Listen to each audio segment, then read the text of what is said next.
ရုပ်ပွားလက္ခဏာရဲ့ဘေးထွက်ဆိုးကျိုးကိုတင်မသိသေးဘူးဆိုလို့ရှိရင်ဒီဗီဒီယိုကိုဆုံးအောင်ကြည့်လိုက်ပါခင်ဗျာရုပ်ပွားယောဂလက္ခဏာရှိနေသူတွေအနေနဲ့လိုက်နာရမယ့်အချက်တွေရှောင်ကျဉ်ရမယ့်အချက်တွေကိုဒီနေ့မျှဝေပေးသွားမှာပဲဖြစ်ပါတယ်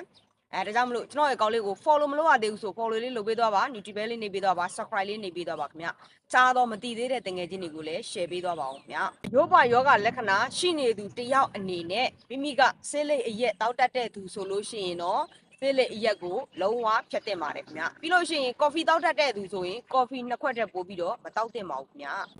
ရုပ်ပွားယောဂလက္ခဏာကများသောအားဖြင့်ကယ်လ်ဆီယမ်ဓာတ်ချွတ်တဲ့လို့ဗိုက်တာမင် D ချွတ်တဲ့လို့ဖြစ်တာများပါတယ်။ဒါကြောင့်မလို့မိမိတို့စားတောက်တဲ့အခါမှာဆိုရင်ကယ်လ်ဆီယမ်ဓာတ်အများဆုံးပါဝင်တဲ့အစားအစာဗိုက်တာမင် D ဓာတ်ပါဝင်တဲ့အစားအစာတွေကိုစားပေးရမှာပဲဖြစ်ပါတယ်။အဲ့ဒီအစားအစာတွေကဆိုလို့ရှိရင်ငါးတို့ဒိန်ချင်းတို့ပဲပြားတို့တိုဟုတို့အပင်ပေါက်ကြက်ဥပြီးလို့ရှိရင်အစိမ်းရောင်ဟင်းသီးဟင်းရွက်နှုတ်နဲ့နှုတ်ထွက်ပစ္စည်းတို့ဖြစ်ပါတယ်ခင်ဗျာ။ဗိုက်တာမင် D ဓာတ်အပြည့်အဝရရှိဖို့မိတ်ဆွေတို့အနေနဲ့မနေ့နေအောင်ကြီးနုနုမှာ10မိနစ်ကနေမိနစ်20အထိနေစာလုံးပေးရမှာပဲဖြစ်ပါတယ်နေအောင်ကြီးကနေပြီးတော့ခန္ဓာကိုယ်ရောက်တဲ့အခါမှာဗီတာမင်ဓာတ်တွေကိုရရှိစေမှာပဲဖြစ်ပါတယ်ခင်ဗျာ။ဆောင်ရမယ့်အချက်ကဘာလဲဆိုလို့ရှိရင်ကျွန်တော်တို့လေ့ကျင့်ခန်းလုပ်ပေးရမယ်ပေါ်ပါတဲ့လေ့ကျင့်ခန်းအနေနဲ့ကျွန်တော်တို့လမ်းလျှောက်တာပြီးလို့ရှိရင်ရွလေးပြေးတာ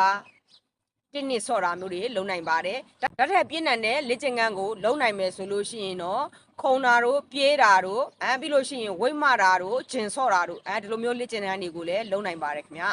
နောက်တစ်ခုအနေနဲ့မိတ်ဆွေတို့ပေါ့နော်ထိုင်ရက်နဲ့လုပ်လို့ရတဲ့ယောဂကျင့်စဉ်တို့ထိုက်ကြီးကျင့်စဉ်တို့ဒီလိုမျိုးပေါ့နော်လေ့ကျင့်ခန်းတွေကိုလည်းလုပ်လို့ရပါတယ်သွေးလည်ပတ်မှုကောင်းပြီးတော့မိတ်ဆွေတို့အနေနဲ့မတော်မဆချော်လဲတဲ့အခါမှာဆိုလို့ရှိရင်ဟန်ချက်ညီပြီးတော့ကိုယ့်ကိုယ်ကိုထိန်းနိုင်ဖို့အတွက်ဖြစ်ပါတယ်အသက်ကြီးတဲ့လူကြီးတွေအနေနဲ့သွားလာတဲ့အခါမှာပဲဖြစ်ဖြစ်ရေချိုးကန်းဝင်တာပဲဖြစ်ဖြစ်သွားတဲ့အခါမျိုးမှာဆိုလို့ရှိရင်တောင်မွေးဆောင်ထားတင်ပါတယ်တောင်မွေးကဆိုရင်မတော်မဆချော်လဲမှုဖြစ်မှာကိုသူကထိမ့်ပေးထားလို့ရပါတယ်တော်မဆချော်လဲသွားပြီဆိုလို့ရှိရင်အယိုးကျိုးတာတွေဖြစ်တတ်ပါတယ်ခင်ဗျာချော်လဲယုံလေးနဲ့အယိုးပွားတဲ့သူတွေကဆိုလို့ရှိရင်လက်ကောက်ဝေယိုးတို့ဒီလက်မောင်းယိုးတို့ပေါင်ယိုးတို့ခါးယိုးတို့တွေကျိုးနိုင်ပါတယ်ဘလောက်မှပြင်းထန်တာမဟုတ်ပေမဲ့လို့အယိုးပွားနေတာဖြစ်တဲ့အတွက်ကြောင့်မလို့အဲ့ဒီလိုနေရာတွေမှာကျိုးတတ်ပါတယ်ခင်ဗျာအယိုးပွားယောဂဝေဒနာရှင်တယောက်အနေနဲ့နောက်ဆက်တွဲဖြစ်တတ်တဲ့ပြဿနာကဘာလဲဆိုလို့ရှိရင်ကျွန်တော်တို့ရှည်ရင်းဆွဲအရက်အောက်1.5 စင်တီမီတာကနေ3 စင်တီမီတာအထိအရက်ပုသွားနိုင်ပါတယ်ခင်ဗျာနောက်ထပ်ကြောက်စရာအကောင်းဆုံးဘေးထွက်ဆိုးကျိုးကဘာလဲဆိုလို့ရှိရင်ကျွန်တော်ဆက်ပြီးတော့ပြောပြပေးပါမယ်ကျွန်တော်တို့တွေကင်ဆာယောဂါလို့ကြားလိုက်တယ်ဆိုလို့ရှိရင်လူတွေကလှန့်ပြီးတော့ကြောက်ကြတယ်ပေါ့နော်ကြံတဲ့ယောဂါတွေဆိုရင်တို့စိတ်ထဲမှာသိပ်ပြီးတော့မထားဘူးဒါပေမဲ့ဒီအယိုးပွားယောဂါလက္ခဏာကကျွန်တော်တို့ခါယိုးကျိုးတာပဲဖြစ်ပေါင်ယိုးကျိုးတာပဲဖြစ်အယိုးကျိုးသွားပြီးလို့အဲ့ရထဲမှာလှဲနေရတယ်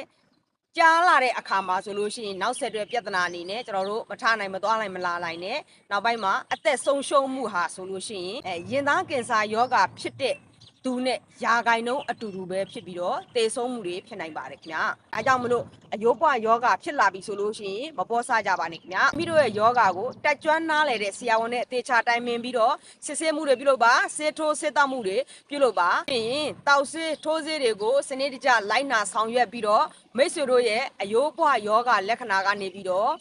ပိုမိုပြီးတော့ကောင်းမွန်တဲ့ဘဝတွေကိုရရှိပိုင်ဆိုင်နိုင်ကြပါစေခင်ဗျာ။သွားလာလှုပ်ရှားတဲ့နေရာမှာလည်းအစားအစာအရာဂရုတစိုက်နဲ့နေထိုင်သွားလာကြဖို့ကျွန်တော်အနေနဲ့အကြံပြုလိုပါတယ်ခင်ဗျာ။အားလုံးပဲကျွန်တော်ဗီဒီယိုလေးကိုဆုံးအောင်ကြည့်ပြတဲ့အတွက်အားလုံးကိုကျေးဇူးတင်ပါတယ်ခင်ဗျာ။အားလုံးပဲကျမ်းမာပျော်ရွှင်ပြည့်စုံတဲ့ဘဝတွေကိုရရှိပိုင်ဆိုင်နိုင်ကြပါ